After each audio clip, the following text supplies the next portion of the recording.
Hi, this is Steve from PixelBump.com. Last week, we recreated the regeneration effect used in Doctor Who with only After Effects.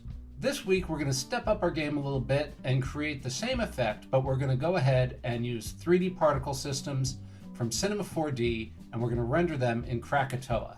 We're going to go from this version of the effect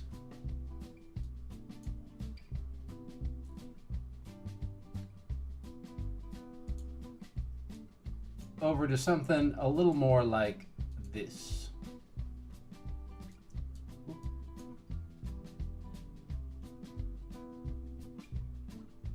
All right, so you can see there's a pretty big difference between these two.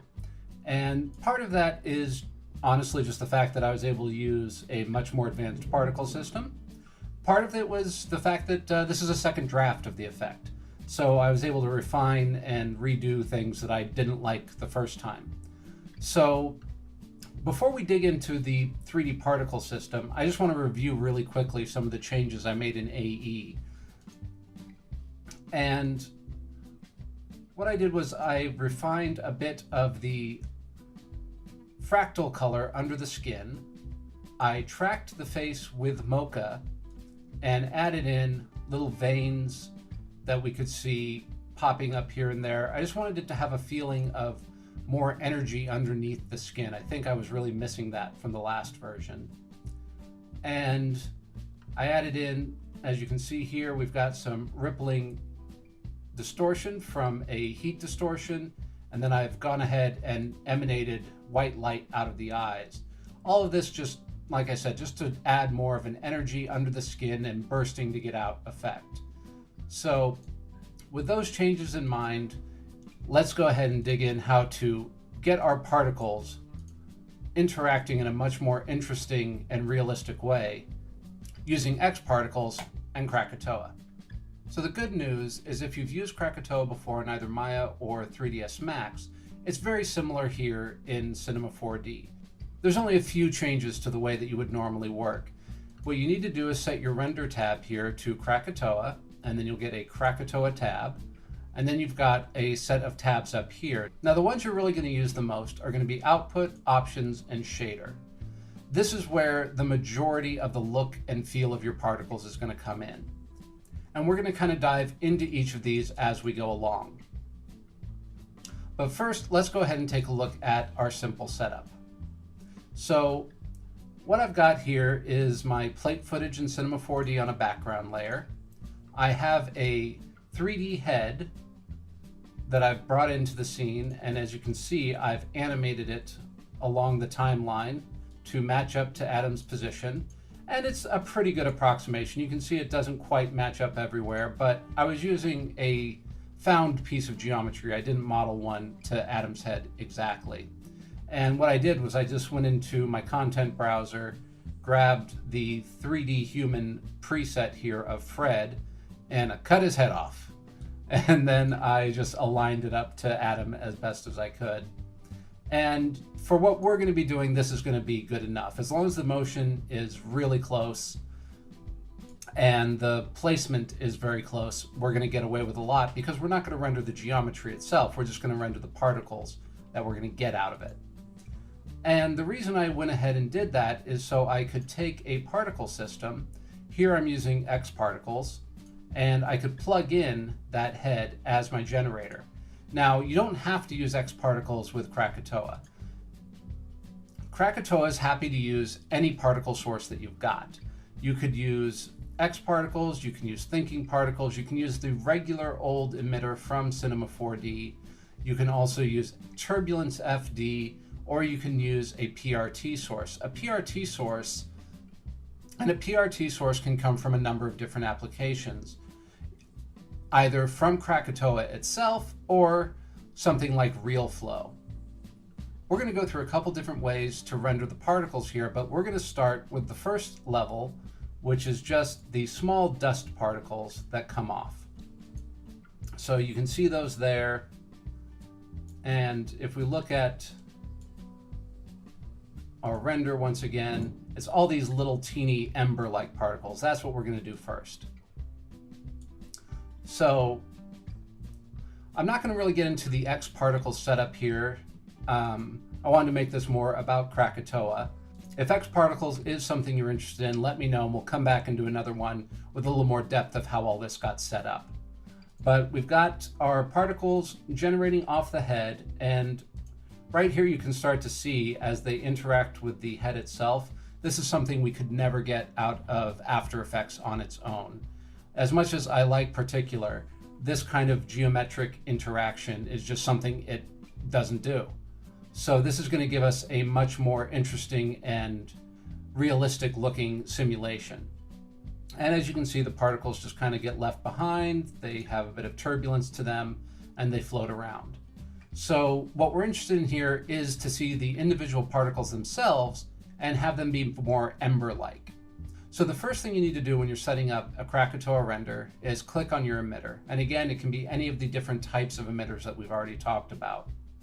And then you come in and you tell Krakatoa which one you're using. In this case, I'm using the X particle source, but you could just as easily, again, be using a thinking particles, a turbulence FD, etc. So I'm going to click on that, and since I have my emitter selected, it's going to go ahead and pre-populate that. Now, if I went ahead and didn't have that selected, I could go ahead and then drop my emitter in. So just depends whichever way you like to work. So I'm going to move my particle source down here just so it's close to my thinking particle setup. The other important thing to have in your scene is light. If you don't have any light, it's going to be really hard for you to see your particles in Krakatoa. They will render completely black unless there's any light in the scene. Once you've got your particles, a light, and a particle source for Krakatoa, we're good to render. And I'm going to go through here and I'm going to make sure everything is stock. I'm going to turn off motion blur, turn off everything, and we're just going to look at a base level render here. And there we go. Krakatoa has rendered our particles, rendered them very fast. We don't have a ton here, but even then. So let's look at these at 100%. And you can see they're just little dots. That's all they are, much like they did here in the viewport. And if that's what you're going for, if you need just the little dots, then you're good to go from here on out. But let's go ahead and try to get something a little more interesting happening here. So I'm going to go ahead, come into my Krakatoa settings, and I'm going to go to the options. And the first thing I'm going to do is turn on my motion blur. And I'm going to go with 16 segments and 180 degree shutter angle. And we'll go ahead and take a render there. And you can see we're already getting some nice subtle motion blur. Nothing too crazy, but I don't really want anything too crazy for this one. We're going to have stuff with tons of motion blur as well. So I thought a nice light motion blur, more embry layer would also be something that would be nice to have. Now, we can control the look of the particles in other ways as well. We've got our density, which we can bring up.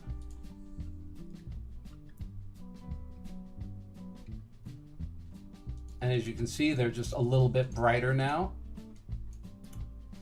Put that back. We've got our bilinear filter, which is we put up, if we bring this up something high, we're going to get much softer, more blurry particles. But that's not exactly what I want for this one, so I'm going to drop that back down. And then we've got the exponent, and it's already set at -1.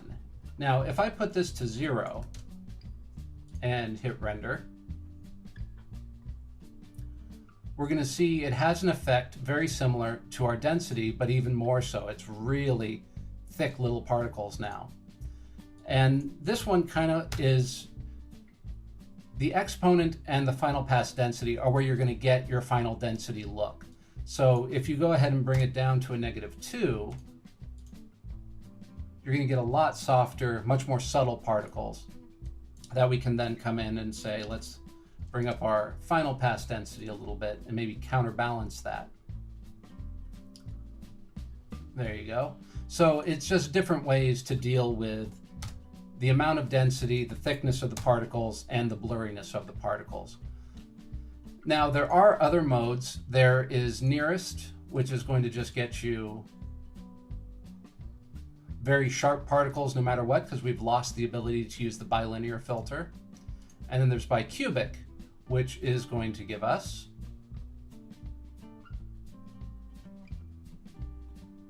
softer, rounder particles. But again, we've lost that bilinear filter. This is it. That's their final look.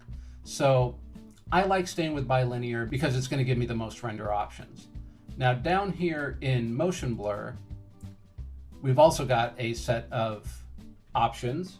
How many particle segments we want, the shutter angle. You can go anywhere from 0 up to something crazy.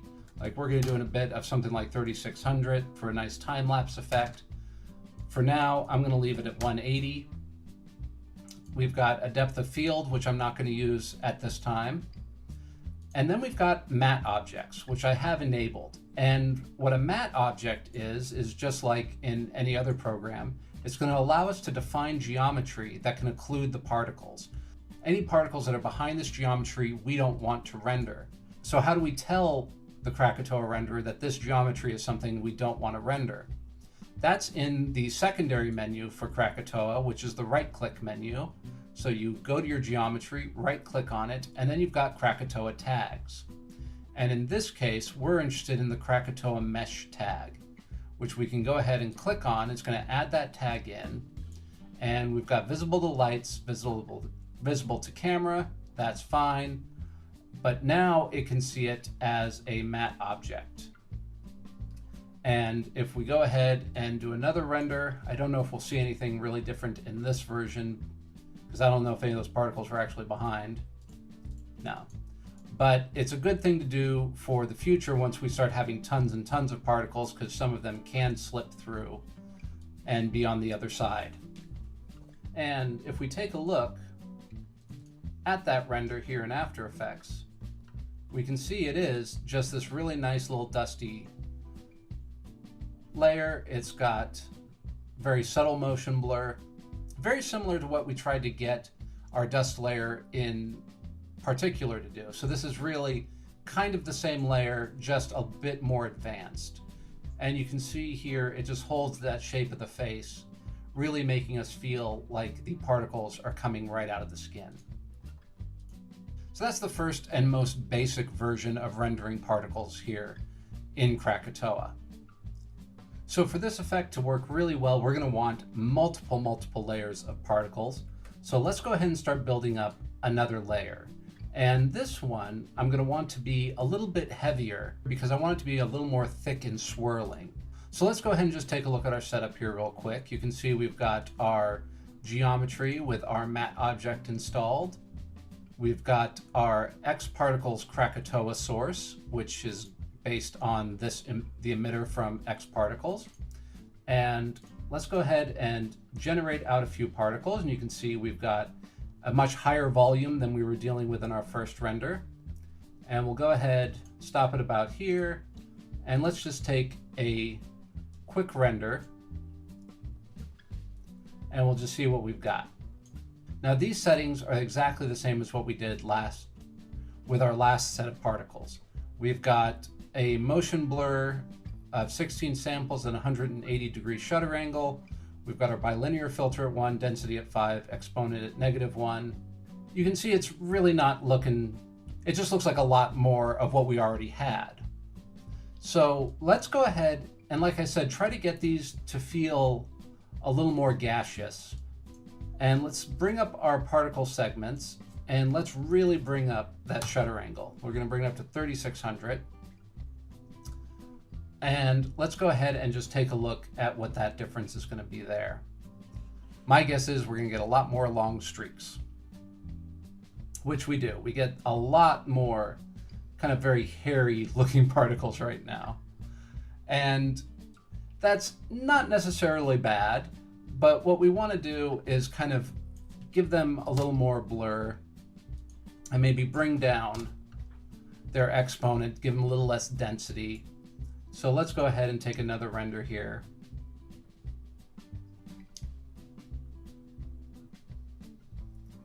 And that starts to get more interesting. We can see there, it starts to feel a little more solid in the particles. We're not dealing with dots, we're dealing with much more interesting shapes.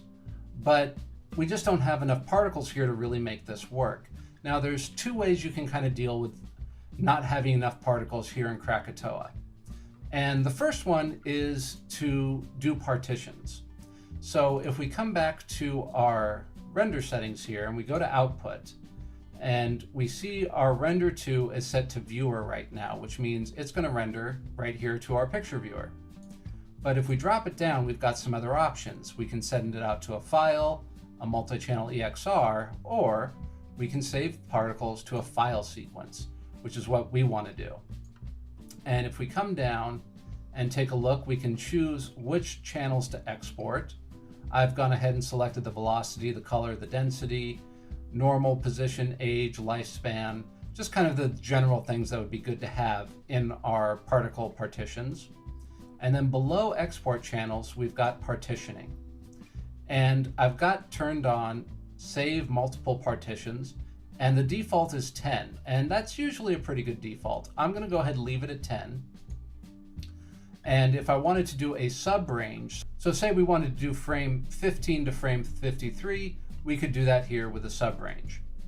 I want the entire range, so I'm just going to turn that back off.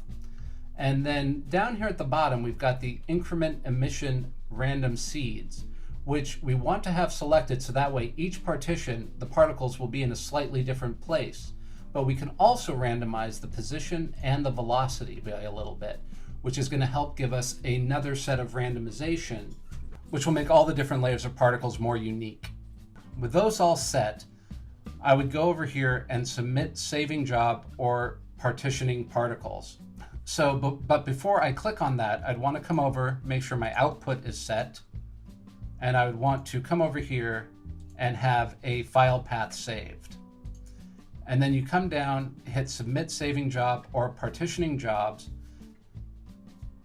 and then you're going to wait, because this is going to take a while. So you click this, it's going to open up your render queue. As you can see, I've already gone through a number of partitions here. And depending on how many particles you have and how many you're trying to, and how many partitions you're asking it to make, this can take a little bit of time, or this can be an overnight render kind of thing. So make sure you do a test with your partitions, see how long they're going to take before you dive in and tell it to do 20 or 30 of them, because you may tie up your machine for a good 24 hours waiting for all your partitions to write. With our partitions written out, I'm going to come in here and I'm just going to turn off my X particles, and I'm going to turn off my X particle source for Krakatoa, and I'm going to bring in my PRT loader. And I'm going to navigate down to my partitions. And here we go, we've got our first partition, and it brings these particles in. Now, right now, my partitions to load is 1. So right now I'm really doing 1-to-1. This wouldn't be any different than if I were to have done the previous render. Let's go ahead and we'll set the render type back to viewer, and we'll do a preview of this frame to see what the difference is between that and the ones that we did earlier. So here we are drawing in all of our different motion blur layers, and as you can see, 32 layers of motion blur rendering pretty fast. But you can see we're really not getting a big difference from what we had before. That's because we have about the same amount of particles here, and we have 10 partitions to work with, so let's go ahead and bring them all in. Now, if I just put partitions to load up to 10, it's not going to do anything. You also need to click the load additional partitions. So we'll go ahead and re-render that frame. And as you can see here, it's taking a bit longer to render, but we're rendering 14 million particles at this point. We're rendering just a ton more particles than we did with our first version.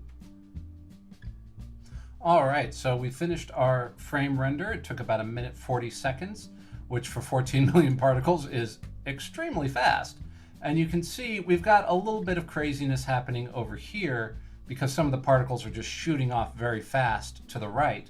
But over here on the left, it's become a very interesting shape. We've got a lot of different levels of density to it.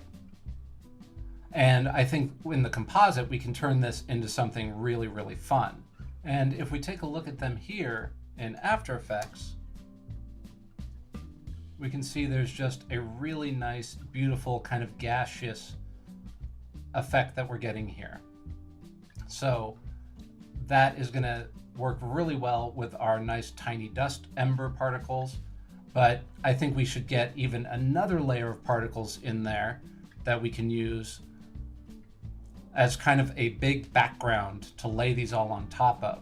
So we're going to go ahead, bring in another change to our X particle system, and we've got our Krakatoa X particle source here set up. Let's go ahead and play through this a bit.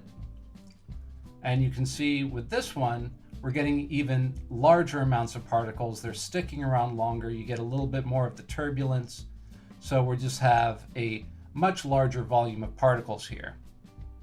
And for this one, I've already got the bilinear turned up a little bit to blur it. I've got the exponent taken down a little bit.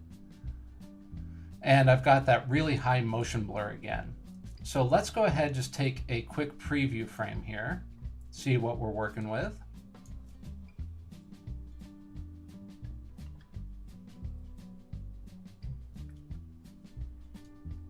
And you can see, again, it's trying to look interesting, but we just don't have enough particles to really make anything happen here.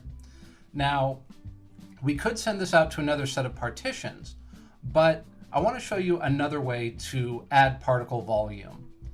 And this way is a little different because we're not going to write out a partition. Instead, we're going to do something called repopulate.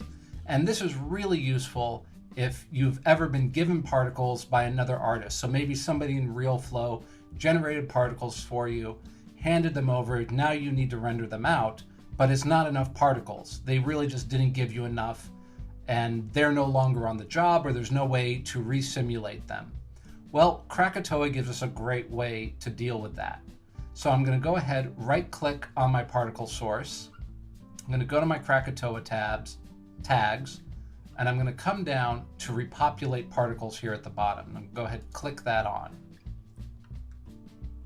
Now, since we're not writing anything to the disk ahead of time, this is going to be a bit more render intensive, but it's a trade-off. You're either going to spend the time writing out particle partitions, or you're going to spend the time repopulating at render time.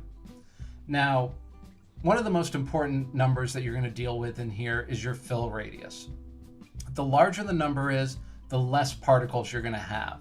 So if we go ahead and leave it at 10 and we do a quick render, we've changed nothing else but to add this repopulate. And you can see already we're getting a lot more in here. You can start to see this volume is really starting to fill up, starting to become much more interesting to look at. And we've got about 364,000 particles here. So quite a bit more.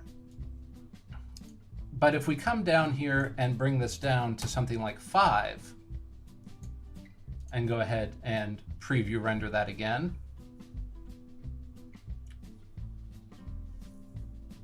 now we're up to almost 1 million particles. We didn't have to simulate anything any differently. We didn't have to do any changes.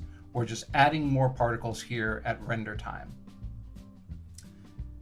And you can see it's definitely filling out a lot more. It's becoming a lot more defined and a lot more interesting. I'm going to go ahead and drop this all the way down to 2. And I'm going to do one more render. Now, each time you add particles, you are going to take a hit on how long this is taking to render. But now we've got over 2 million particles without having to add anything to our X particle source. So there we go. Again, just a lot more defined and a lot more interesting. So we've gone from something kind of impressionistic up to something that looks a little bit more like something that we can use in our render. And once again, if we take a look at it here in After Effects,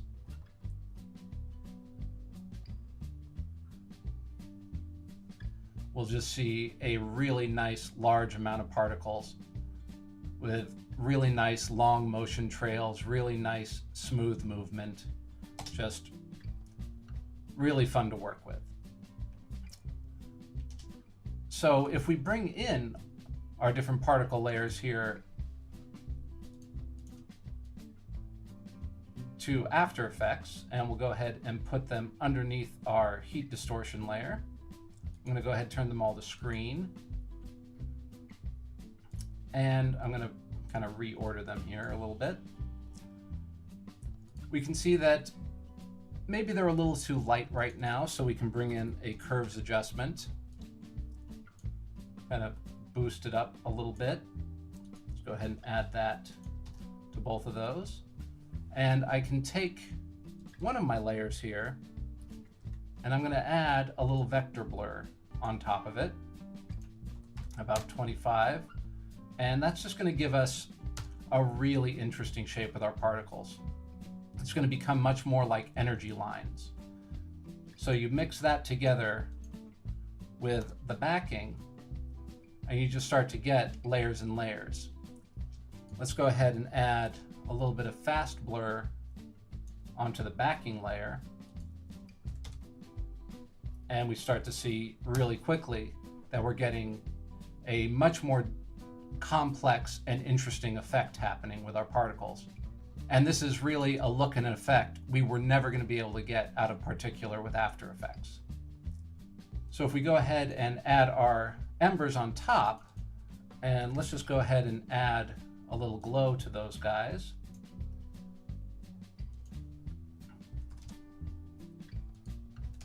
And I'll just pull that glow up. And maybe let's just add a general glow to each of these other two layers. Just kind of get everything feeling glowy and fantastic. We start to see a really fun complex particle effect, and we can definitely still feel the face shape. We can see the particles rolling over the nose. We can see them rolling around the cheek and around the chin, just giving our effect a much more interesting and believable kind of a look. So let's go ahead and preview all of our new particle layers together. So there we go. We've got just a very beautiful particle effect with a lot of different layers and interesting movement, and it's nice, it's organic, it feels connected, and it's just a really nice step up from what we were able to do in After Effects on its own. And there's nothing wrong with what we originally did in After Effects. If After Effects is your main tool, we've seen that we can get a really nice result out of it, but there really is just something very special about the look we were able to achieve by bringing in those 3D particle systems and rendering with Krakatoa. So I think this is about where the tutorial is going to end. I hope you've learned something that you can use in your work. If you have any questions, you can always hit me up on Twitter or Facebook and Google+, or down in the comments. And if you want to keep learning, there are more great tutorials and assets for you to use in your work at pixelbump.com. Thank you so much for watching. Go and create.